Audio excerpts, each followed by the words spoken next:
The South African delegation to the meeting of the UN's Intergovernmental Negotiating Committee in Geneva was left disappointed on Friday. This after the collapse of talks to develop a legally binding global treaty to address plastic pollution.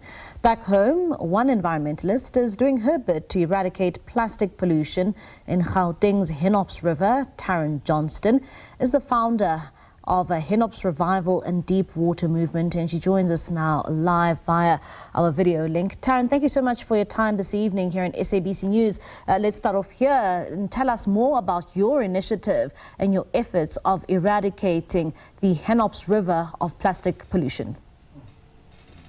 Good evening, Bali, and also to the viewers. Thank you so much for the invite and the opportunity to be here. So just to give you an indication of where this all started was a few years back, my daughter, when she was 12, said to me, "Mommy, I want to do a river cleanup." And I didn't want to. I had seen the river, but I'm a mom, so I decided I'll make it happen. And, we just posted out on social media.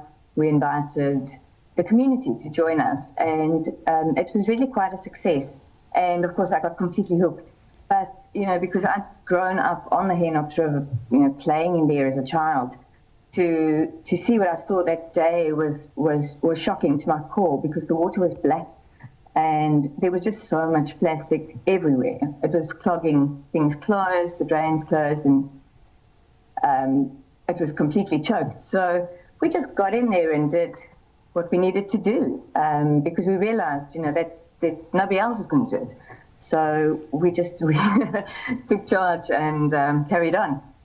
And Tarryn, how harmful is plastic pollution to the country's rivers, particularly looking at the initiative that you have undertaken to ensure that it remains pollution-free? Well, I wish I could make it pollution-free. Unfortunately, it's an ongoing battle. There's really just so much of everything. It's not just plastic, it's clothes, it's car parts, you name it, it's in the river. And that's besides, obviously, the sewage pollution.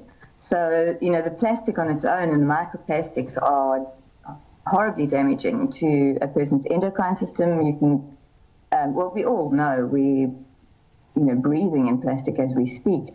It's everywhere. But there isn't a treatment plant that's taking of any of these microplastics or nanoplastics out of our water. So we're drinking it. It's going into our crops.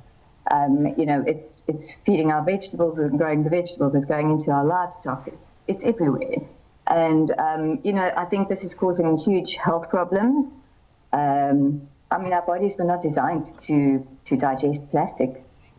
And maybe, Tarryn, if you could just give us a bit of insight, as you undertake this initiative, what challenges have you, experienced while you try and ensure that, you do remove, particularly the Hennops River, of this harmful waste? Well, funding. Mostly people don't really want to pay for this kind of thing. It's all a great idea until you have to, put money on the table. So that has been our greatest challenge. However, it's never been my motivation. So that's really why I've been able to carry on. And, I've made a commitment to water and ultimately to everybody, because, we're all made up of water. And, so I just feel like I can't stop. It's impossible to go back on that kind of a commitment. And while funding, does remain a major factor for you, what sort of support have you seen along the way by those, who are supporting you in this initiative? In terms of our corporate partners, well, we are a public benefit organization, so we have all the corporate compliance and tax compliance in place. So we are able to issue the Section 18A tax exemption certificate to corporate businesses that make donations. And what's nice about it is that they can actually watch their money work. So there is that kind of reward. But we also have volunteer platforms.